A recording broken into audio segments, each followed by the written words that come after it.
Good Monday morning to you. Lots happened in college football over the weekend. Let's take a look at how it impacted the AP Top 25. Let's start with the big losers, those who dropped out of the AP Top 25.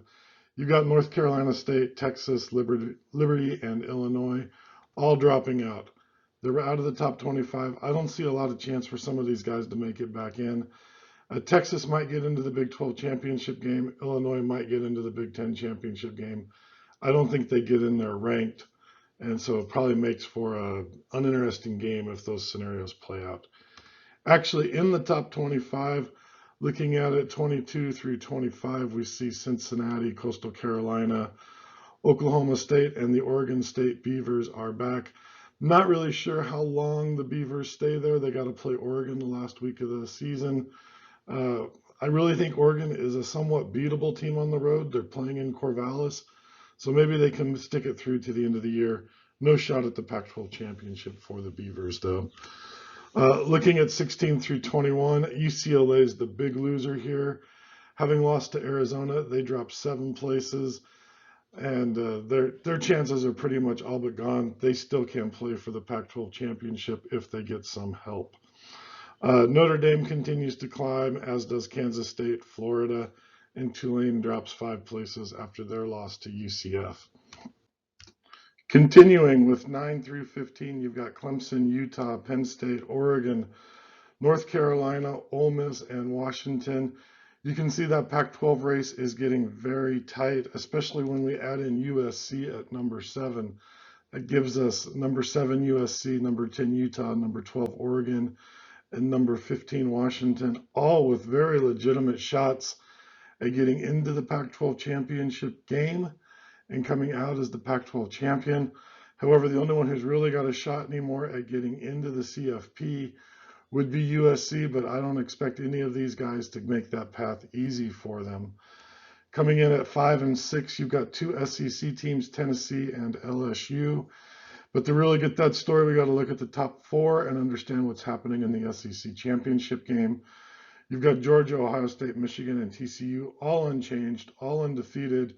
But the big storyline here is Georgia and LSU have secured their berths into the SEC championship game.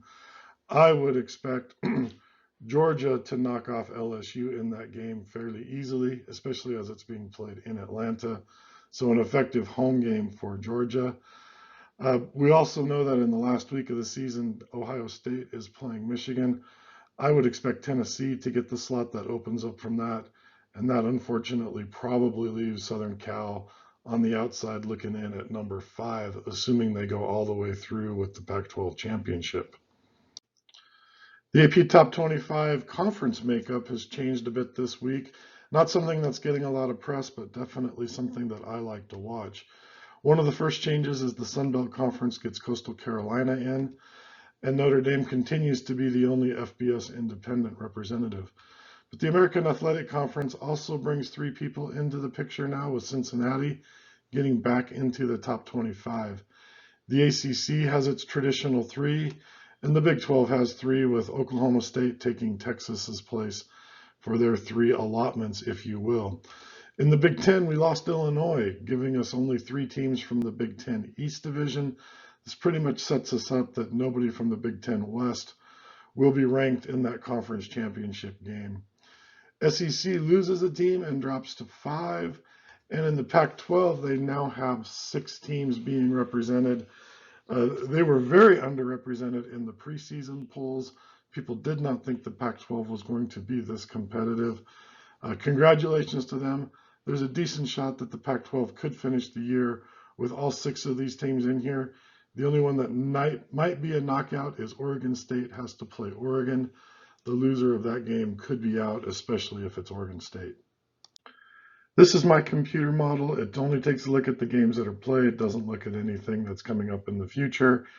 The only thing I'm happy about here is I'm finally seeing that the AP Top 25 is in a lot more alignment with it. I've definitely been a little bit more aligned with the CFP rankings, but this is just for fun, just for you to look at. I hope you enjoy it. Let's wait and see what the CFP says here in a few more days.